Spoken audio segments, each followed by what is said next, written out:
Atenção! Começa agora uma teleaula de Física do ensino médio. Você vai assistir a teleaula de número 31. Bons estudos!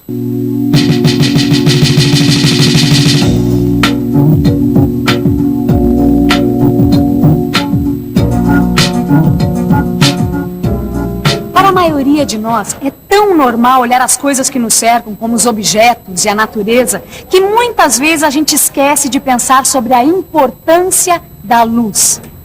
É verdade.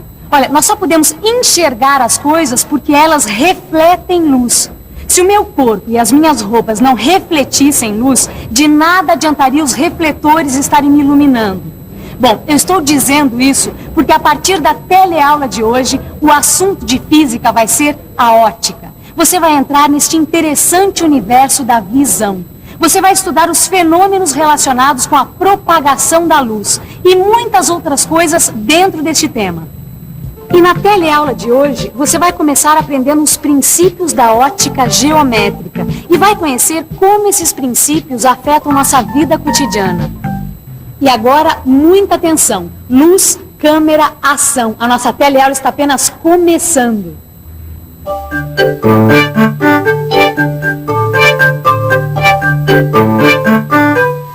Você já reparou como a rua é cheia de coisas interessantes para a gente observar?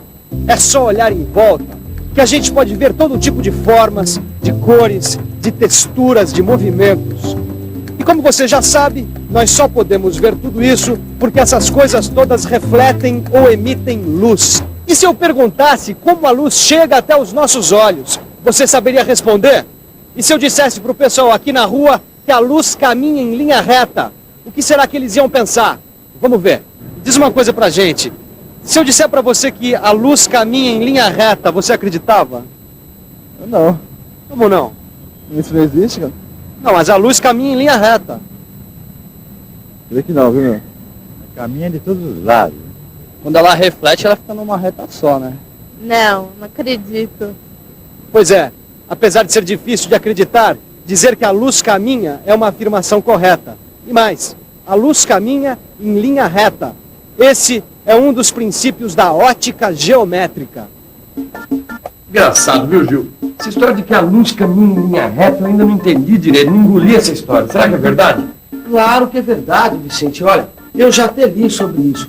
A luz caminha em linha reta. Eu até li sobre isso. Quer dizer, eu li em tal lugar, tal coisa, então é assim e pronto, acabou. Eu quero provar. Você sabe provar que a luz anda em linha reta? Eu acho que dá até pra gente fazer uma pequena experiência para mostrar uma evidência de que a luz caminha em linha reta. Como é que é? Ó, eu estou aqui com esses dois cartões, tá certo? Tá. Os dois têm furo no meio. Pega esse aqui e tenta tapar a luz que vem do teto. Aí a luz passa pelo buraquinho, óbvio. Então, agora, use esse outro aqui na frente. Ah, que interessante, hein?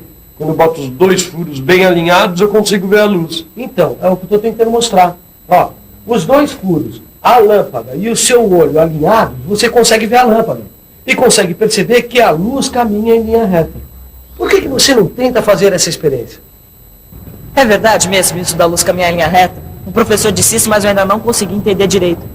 Eu fiz até uma experiência de olhar a luz através de dois cartões com um furo pequeno bem no meio. Ah, eu sei que experiência é essa. E na verdade é isso mesmo. A luz caminha em linha reta. Ou, falando uma linguagem mais científica, é a propagação retilínea. Como isso se dá? Olha só, quando a luz sai de uma fonte, como uma lâmpada, por exemplo, a luz caminha em todas as direções, mas sempre em linha reta. Quer dizer que aquela luz que passou pelos furinhos é um pouco dessa luz?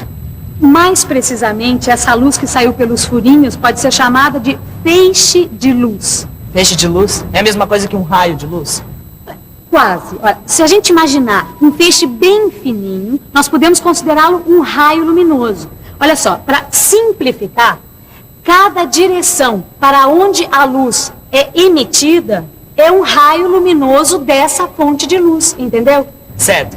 Mas o que é ótica geométrica? Eu nunca tinha ouvido falar nisso. Ah, mas não é difícil de entender. Acontece que esses raios luminosos têm a sua trajetória modificada quando eles encontram pela frente um certo tipo de objeto. Como, por exemplo, esses que nós temos aqui. Olha só, um espelho, um bloco de vidro e uma lente. Esses objetos são chamados de sistemas ópticos. Como eu estava falando, quando um feixe de luz incide, quer dizer, quando ele bate num sistema óptico, acontece alguns fenômenos como a reflexão ou a refração. E justamente para explicar esses fenômenos, se criou um conjunto de leis que foi chamado de ótica geométrica.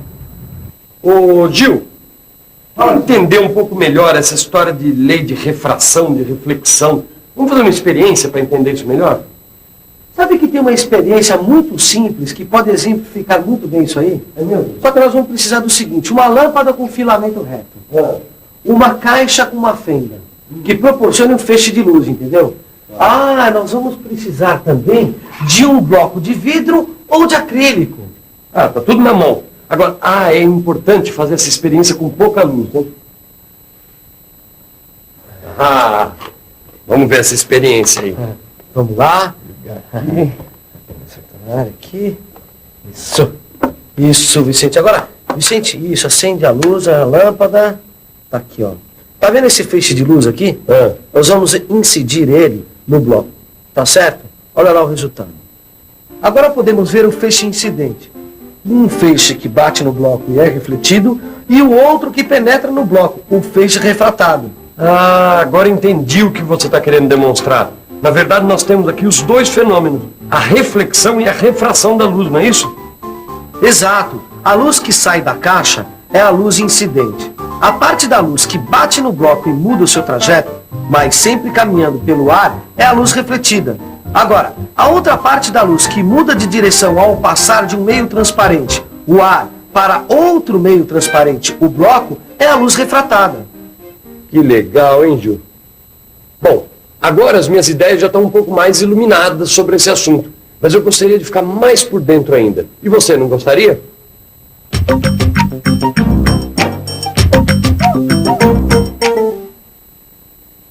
No lugar de falarmos em feixes luminosos, vamos falar em raios luminosos. Veja o que acontece. O ponto I, onde o raio incidente toca o bloco de acrílico, é chamado de ponto de incidência. Agora vamos medir os ângulos que fazem esses raios. Mas para isso vamos precisar de uma referência. Poderíamos, por exemplo, traçar uma perpendicular à superfície do prisma, passando pelo ponto de incidência. Esta perpendicular é chamada normal, e o plano formado pela normal e o raio de incidência é chamado de plano de incidência. Neste plano de incidência estão, portanto, o raio incidente, a normal, o raio refletido e o raio refratado.